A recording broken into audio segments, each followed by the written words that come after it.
also if you can comment on the poll results, because it's interesting, some organizations are saying planning to review, not planning to review compliance, so that's actually quite an interesting split in the audience. So what is your perspective on this? I think let's go back in time a little bit pre-DORA stage. Not DORA, but DORA came up in 2022.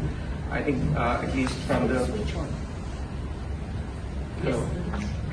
I come back from BC 25999 days where I got my certification, and business continuity management has been there for a while, for decades. But considering the business continuity management and DORA, what has significantly changed is DORA has brought in the digitization, Digital Operational Resilience Act, and business continuity management will entail everything around the world, from a continuity crisis management. But DORA specifically brought in, or is a very nicely written act standard, which of course everybody else is now following, whether it's an FFIC, MAS, and the UAE Central Bank has adopted. The act should be out pretty soon. Heavy on digital, sharpening the knife with resilience.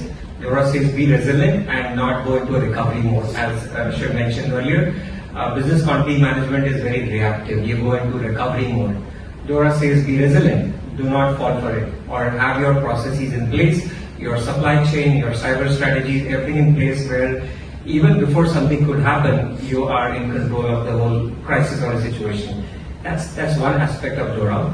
Besides this, I think what has also evolved into this from where we are in the Middle East, I think either the bankers have customers in the Europe, or their affiliation, correspondent banking, there's some of the other relationships in the Middle East, which makes it Middle Eastern banks to comply to DORA.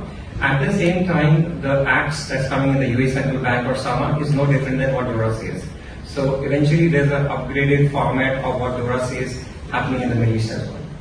Thank you very much. And in fact, let's put the second poll, because that brings us to the broader question. Let's forget about DORA as such, but talk more about resilience. How do you assess current level of resilience of your firm? And then our next question to the panelists is, if you are starting from the beginning and implementing DORA, what is the one thing you would focus on? And maybe Arsalan, if I come to you with this. Yeah, thanks a lot. As a digital world, I think